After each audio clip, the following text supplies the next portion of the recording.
क'क्राझाराव गान्जाजों लोगोसे सानै सुबुंखौ हमदों। आसाम बिधानसभा बिसायख'थिनि समा खाथिनिफ्राय खाथिसिन सौफैनाय हिसाबै बिसायख'थि आय'गनि बिथोन बायदियै दासान्दि गुबुन गुबुन जिल्लाफोरजों लोगोसे क'क्राझार जिल्लायावबो आयेन आरो आब्रुथिजों लोगोसे समाज बेरेखा आरो नेमखान्थि सिफायनानै सोलिनायनि सायाव गोख्रों नोजोर लाखिबाय थादों क'क्राझार पुलिसआ।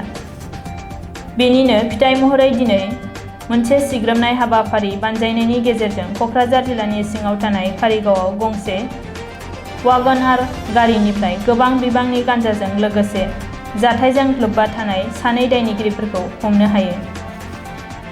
कारिगाव आउटप'स्टनि आइसि जिबन दैमारिया फोरमायनाय बायदिब्ला हमनो मोननाय गान्जानि बिबाङा गासै 40 केजिसो जागोन आरो हमजानाय सुबुंफोरखौ राजु आली आरो बिराज कुमार होननानै सिनायथिनाय जादों।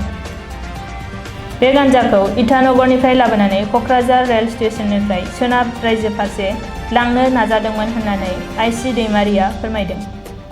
আমি দেখা পাইছে গাঞ্জা জব্দ কৰিলে কেনেকৈ ক'ত উদ্ধাৰ কৰিব পাৰিলে আপোনালোকে? একচুৱেলি আজি আমাৰ ৰাতিপুৱাৰ পৰা SSC টিম, FST টিম আৰু পুলিচ টিম আমি গোটেইকেইটা মিলি আমি জইণ্ট নাকা চেকিং কৰি আছোঁ। ইলেকশ্যনৰ MMC কোড অফ কণ্ডাক্ট লগাৰ পৰা আমি নাকা চেকিং কৰি আছোঁ। নাকা চেকিং কৰি থকা অৱস্থাতে আমি গাড়ী যেতিয়া চেকিং কৰি আছিলোঁ, চেকিং কৰি থকা অৱস্থাত গাড়ী এখন ৱেগানাৰ পাইছিলোঁ। ৱেগানাৰটো আমি যেতিয়া ৰখালোঁ, গাড়ীখন যেতিয়া চেক কৰিলোঁ, বেগত চেক কৰাৰ টাইমত আমি কিছুমান ছাছপেক্টেড গাঞ্জা টাইপ বস্তু আমি পালোঁ। গতিকে আমি এই বস্তুটোলৈ আমি এতিয়া ইনভেষ্টিগেশ্যন কৰা আমি ষ্টাৰ্ট কৰিছোঁ। বাকী কি আছে কি নাই আমি ক'ব পাৰিম। কিমান কেজিমান হ'ব অনুমান? এইটো এপ্ৰক্সিমেটলি 40 কিলোমান আছে। 40 কিলোমান আছে। মানে ভেলুৱেশ্যনটো অলপ সেইটোতো মই ক'ব নোৱাৰিম ভেলুৱেশ্যন কিমান আছে। ক'ত যাব বিচাৰিছে? সেইটো তেখেতসকলে কোৱা মতে ষ্টেচনলৈকে যোৱাৰ কথা কৈছিলে, কক্ৰাঝাৰ ষ্টেচনলৈ। আহিছিলে নে এতিয়া? বাহিৰৰ পৰা আহিছে বুলি কৈছে।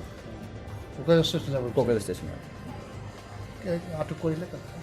বৰ্তমান আমি 2জন মানুহ আটক কৰিছোঁ আৰু বাকী আমি ইনভেষ্টিগেশ্যন কৰিম। বাকী কি কি আছে আমি তাৰপিছত আমি গম পাম আৰু যেতিয়া গম পাম আপোনালোকক আমি জনাম। Thank you.